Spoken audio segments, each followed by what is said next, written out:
everyone, welcome back to my channel. My name is Heather and today I am here thanks to Shelley Swearingen with the what I think is called book taste tag.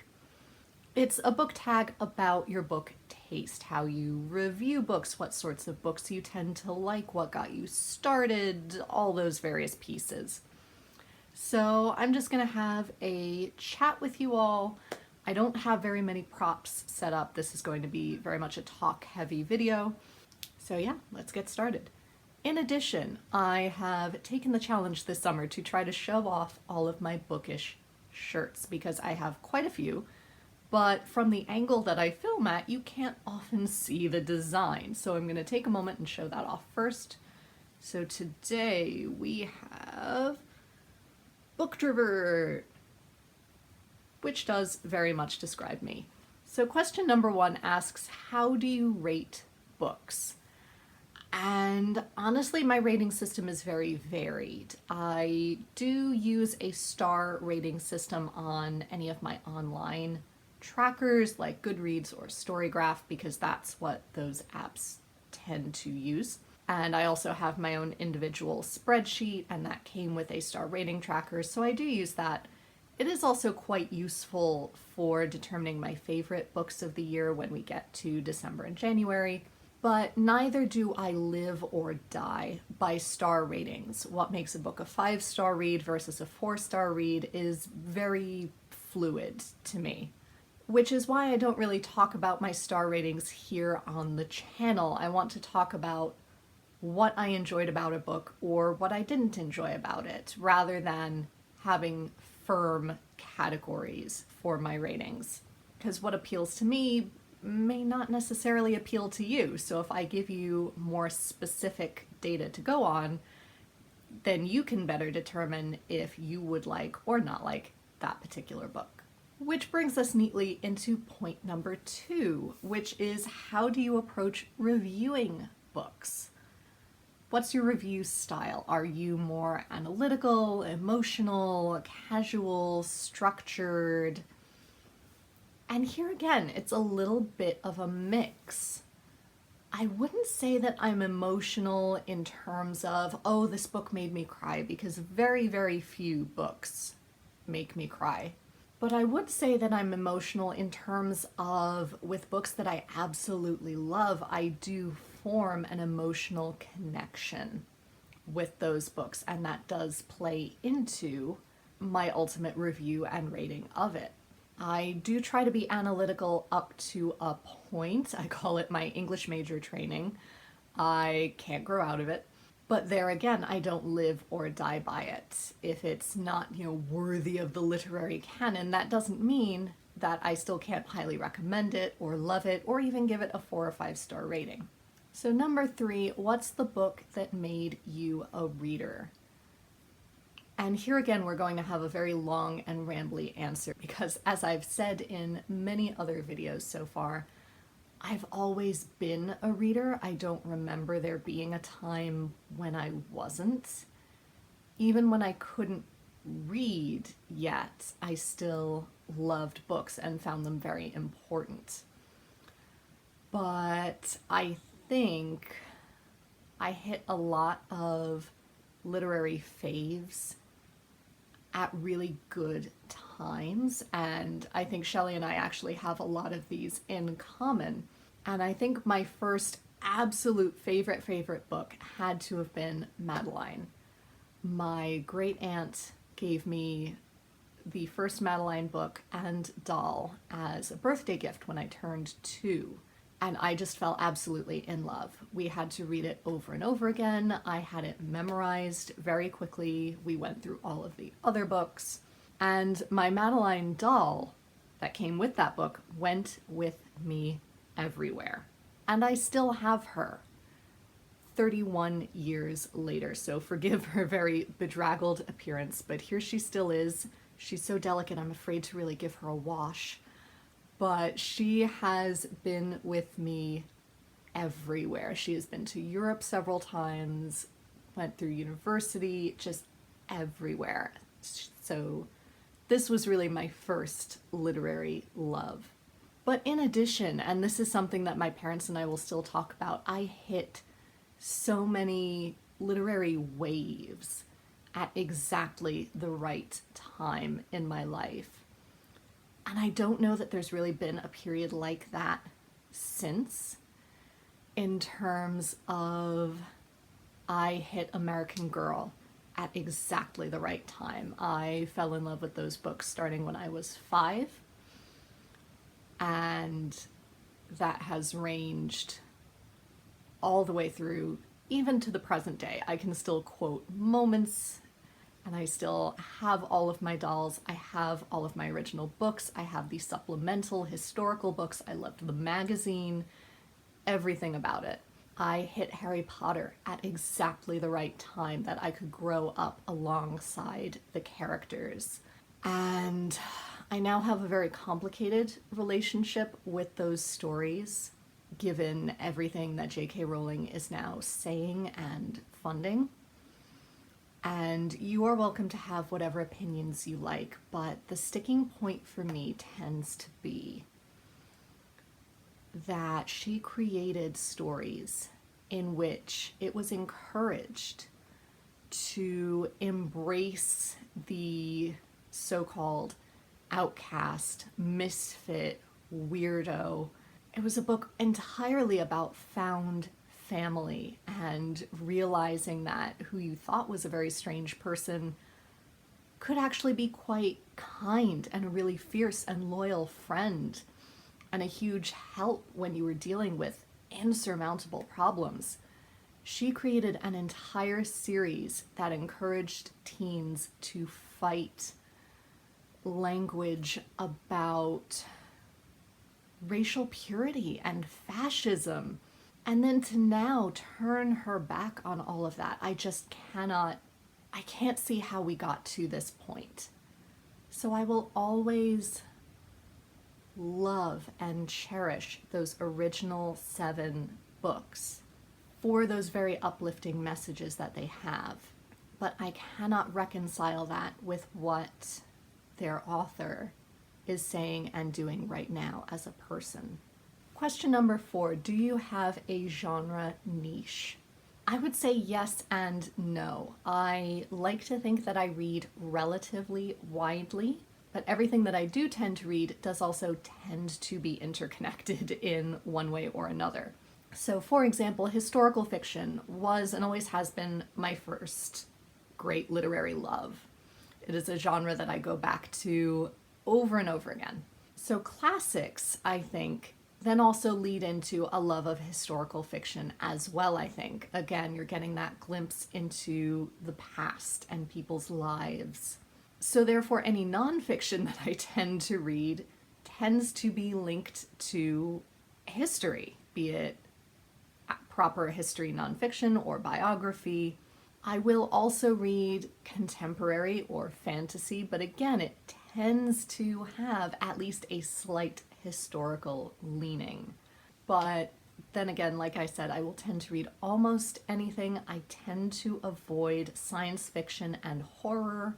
There's nothing wrong with them, they just don't call to me. It's not a happy, pleasant reading experience most of the time for me. Number 5, do you tend to prefer character-driven or plot-driven stories? And here again, I'm going to be very non-committal, I'm sorry, because I do really enjoy both, as long as it's a story worth telling. Number 6, what's a book you love so much that you don't care if others don't love it? And here I can't think of one book in particular, but something that I tend to love that a lot of other people don't tend to love are classics, I think. When I talk to, say, coworkers who say, oh, I'm a really big reader. Oh, me too. What do you read? And I mention that I read classics, I tend to get the response of, oh, because for a lot of them, they're really deeply into the young adult, new adult, romantasy books that are really, really big across social media. And there's nothing wrong with that, but I think a lot of times classics are so often seen as boring or difficult that people tend to be turned off from even attempting to try them. I can still get over that, and we can still be reader friends, even if you feel that way about classics. I don't really mind. But that's why I can't pick one book in particular. On the flip side of that, however, question 7 asks, what is a book you love so much that if someone doesn't like it, you know your reading tastes don't align? And here I'm gonna need some props, so hold on for a second. If you're not new around here, you are no stranger to the fact of how much I love Jane Austen, especially Pride and Prejudice. And yet another literary trend that I hit at exactly the right time were classic web series. All of those web series that retold classic novels as though they were young adults with a YouTube channel, such as the Lizzie Bennet Diaries. And if you were riding that wave, you will know that Bernie Sue and Kate Rorick published a novelization of the Lizzie Bennet Diaries, which I happen to have here. Well, afterwards, they released a second book, The Epic Adventures of Lydia Bennet, following Lydia Bennet after the end of the Lizzie Bennet Diaries and what she does next. So when this book came out, I happened to be getting a series of shots. So I was sitting in the doctor's office waiting for the nurse to come in, give me my shots. And quite honestly, I didn't mind those appointments. They tended to be very quick, very easy, one of the least invasive procedures I could have had done there. So I'm just sitting, hanging, reading my book. And the nurse came in, told me, okay, this is what you're here for, great, starts getting everything ready, and starts chatting with me about life, as they do to put you at your ease. And so she asked, oh, what are you reading? So I told her that this is a modern retelling of Pride and Prejudice, or looking at one of the characters in particular. Because I didn't really want to go into super specifics if she wasn't that familiar, because that would be way too strange. And she looked at me and said, oh, what's Pride and Prejudice? And that, unfortunately, sunk her a great deal in my estimations. And I don't want to sound like a snob here. I don't mind if you haven't read Pride and Prejudice. I don't mind if you don't particularly like Pride and Prejudice. Those are both perfectly normal, understandable positions to be in. I feel like, though, as a grown adult, and this was a woman who was at least over 40, you should have at least heard the name Pride and Prejudice and know that it's a classic novel. Possibly romance, possibly 1800s, but you should have at least that much background, whether or not you've read it, whether or not you like it. And the fact that I had to explain what that was at all to her really frightened me. So that's a reaction I tend to have with non-readers or people who read completely outside of the sphere of what I tend to read. Number 8, what's in your trash pocket? What books, tropes, or themes that you know are bad do you love anyway? And quite honestly, I can't think of any, which tells me that my mental training has worked, in that I have been training myself over the past couple of years not to think of certain books as guilty pleasures or as junk food. That books are books, and you should be reading for pleasure, whether it be part of the literary canon or whether it be the latest paperback romance. So the fact that I can't think of any so-called trash pockets tells me that that training has worked, and that I'm just reading what I feel like and what will hopefully bring me some sort of joy. Number 9, do you have any deal breakers in books? Are there certain things that you read or that you hear that a book has that immediately turns you off? Well, as I said earlier, anything horror or science fiction tends to be a harder sell for me, but I could still be convinced if there are lots of other really attractive elements. Something that tends to put me off reading a book, and I won't say that I will never read a book with this trope, but something that also really does not draw me in, is books with female assassins. And hear me out on this one. I don't mind having women who are strong in that way.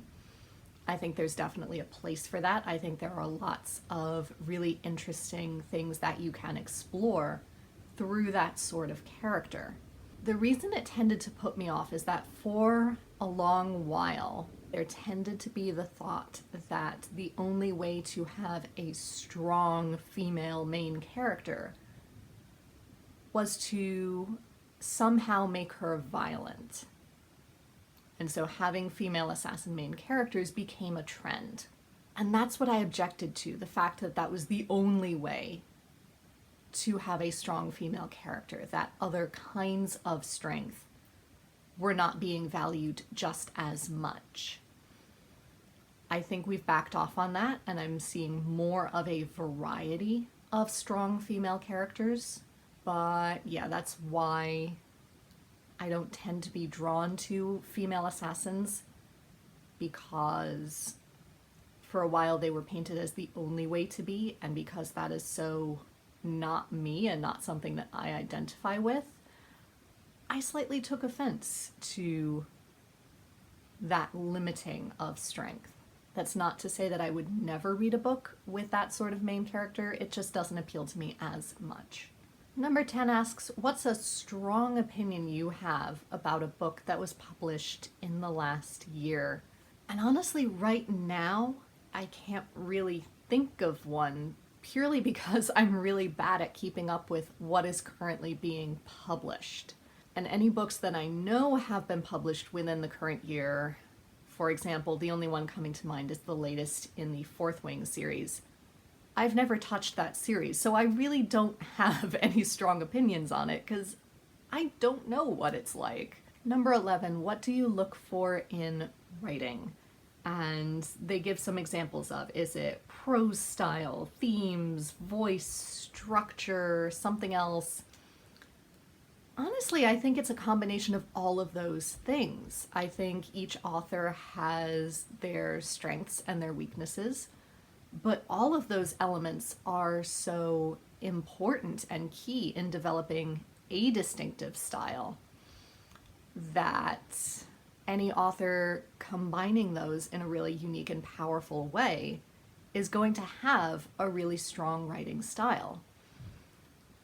So honestly, any or all of them, because it depends how an author is harnessing those elements to convey whatever they want to convey. It also depends what I'm in the mood for. Sometimes I'm in the mood for long, beautiful, flowy prose. Sometimes I'm in the mood for something really lighthearted and really simple. I will say a quirky narrator who talks directly to you sometimes is something that I really adore. And this is something that I see a lot in Neil Gaiman's writing, in Jonathan Strange and Mr. Norrell, in even Austen and Trollope. That sort of narrative style is really appealing to me, and I find it quite fun. Number 12, how do you decide what to read next? Do you plan ahead? Do you mood read? Are you influenced by external factors like arcs or hype or recommendations? And once again, it's a combination of all of these. I do always plan my TBRs because I love sharing them with you. And also, I don't want to be overwhelmed by the amount of choice I have in this room. So if I limit the number of books to choose from, it makes it slightly easier on my brain. But then again, I do try to match what I'm drawn to the season, be it the physical season or the season of life that I'm in. Am I going to be more or less busy? I do also get a lot of arcs, so I have to work those in where I can. Library books come in wherever they can, and I have to fit them in. I participate in lots of readathons, so I'm often influenced by those. It's a combination of all of those things, and I tend to be upfront about those in my TBR videos.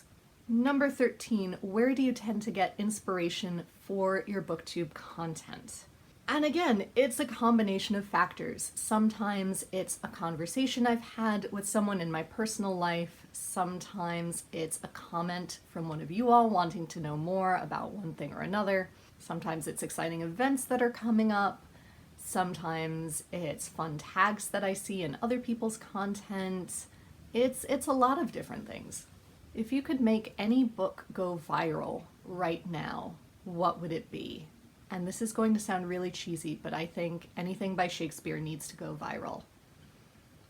I think there is so much to be drawn from Shakespeare, and I think we're quickly losing a sense of how important he is, at least in the US. I think in the UK, the theater industry is doing a much better job of keeping him alive, but yes, especially among my students. The rare student really gets it and loves it, but I really think we need to find new ways of really making those connections and how relevant his observations still are. And lastly, who are some booktubers with similar reading taste to yours? And honestly, I tend to curate who I follow based on how similar they are to me in one area or another. So really, you can look through who I follow on YouTube and find a lot of very similar-minded people. But some of the ones who sprang to mind were Marissa of Blatantly Bookish, Katie of Books and Things, Shelley, of course, who passed this tag on to me, Claire of Claire Fenby Warren, loves historical fiction and historical nonfiction and biography, Carla of Carla Likes to Read, Megan of Megan the Story Girl, who's not active, but her past videos give you a really good idea of her taste. And I'd like to say that I'm a mix of all of their reading tastes, to be perfectly honest. But that was my haphazard way to answer all of these questions about my reading taste. If you've been around for a while, you could probably guess at a lot of my answers. But if you're new here, I hope that's given you an insight into the sorts of books that I love to choose. Let me know down below if we also have similar taste, because I've been craving finding some new creators. So if we also have similar taste, let me know down below. I'd love to check you out. Or if we have similar or divergent taste and you don't have a channel, also let me know. I'd love to start up a conversation. Until next time, be safe, be well, and happy reading. Bye everyone.